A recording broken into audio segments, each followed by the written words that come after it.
उपराष्ट्रपति चुनाव के लिए घमासान लगातार जारी है। सुबह 10 बजे से ही मतदान किया जा रहा है। इस बीच एनडीए से लेकर इंडी गठबंधन तक जीत का दावा कर रहे हैं, लेकिन इस बीच इंडी गठबंधन के उपराष्ट्रपति पद के उम्मीदवार बी सुदर्शन रेड्डी ने ऐसा बयान दिया है जिसके बाद सियासत और गर्मा गई है और वो बयान देते देते भड़क भी गए और मीडिया के सामने ही उनका गुस्सा निकल गया। उन्होंने कहा कि उन्हें पूरा विश्वास है कि उनकी पार्टी और गठबंधन इस चुनाव में जीत हासिल करेंगे। इसी के साथ ही सुदर्शन रेड्डी ने स्पष्ट किया कि उनका प्रयास केवल लोगों के अंतरात्मा की आवाज को जागृत करने का है। उन्होंने कहा कि मेरा उद्देश्य मतदाताओं को सही दिशा दिखाने का है। इसी के साथ ही जब पत्रकार ने अमित शाह का नाम लिया तो सुदर्शन रेड्डी उस पर भड़क उठे। दरअसल पत्रकार ने पूछा कि गृह मंत्री अमित शाह ने आपको लेकर बहुत सारी बातें कही हैं।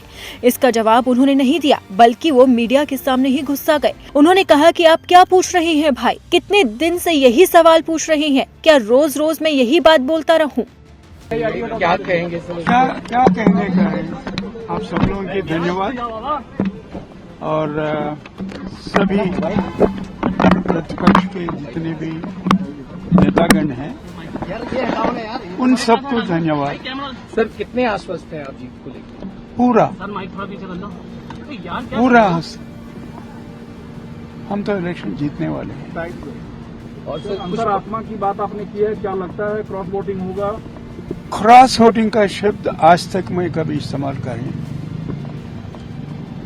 मैं सिर्फ अंतरात्मा की आवाज को जगाने के लिए कोशिश कर रहा हूं।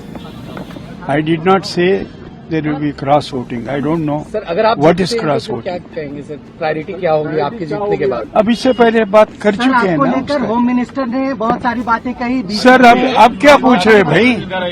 अब क्या पूछ रहे हैं आप? कितने दिन के बाद आप पूछ रहे हैं? रोज बोलते रहूंगा क्या मैं वही बात करूं?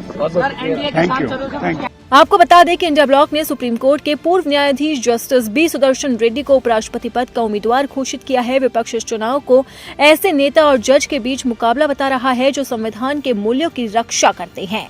वहीं दूसरी तरफ एनडीए ने भी जीत का दावा ठोका है। अब अगर आंकड़ों पर गौर करें तो लोकसभा में 542 और राज्यसभा में 239 सांसद है, यानी कि दोनों सदनों की कुल सदस्य संख्या 781 है। किसी भी प्रत्याशी के जीत का आंकड़ा है 391, यानी कि जो मैजिकल फिगर है वो 391 है।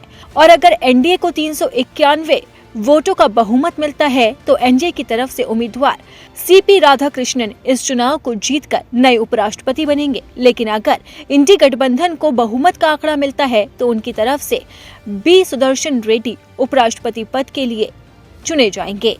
लेकिन अभी मतदान जारी है, तो अब देखना होगा कि आखिरकार इस चुनाव में जीत किसकी होती है।